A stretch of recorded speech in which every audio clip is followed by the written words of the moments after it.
Hello everyone, hope you are doing great. So in this video, we will quickly see how to access the course, A Systematic Approach to Options Buying by Shubhadeep Nandi. So once you have made the purchase of the course and you have received the confirmation email, all you have to do is go to quantitative.com and log in from this button right here on your desktop. Once you have done that, a window like this will open up and you will be asked to put in your phone number.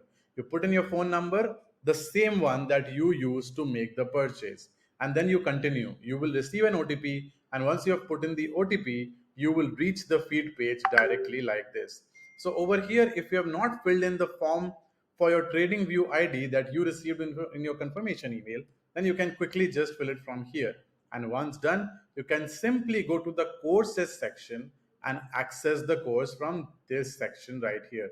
So here you can see that this is the chapter that's coming up next, and then this is the one that comes after that.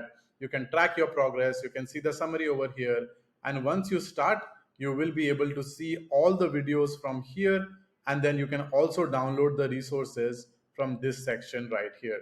So this is how you can very simply access the course and then enjoy the contents to make profits for yourself. I hope this helps you. All the best.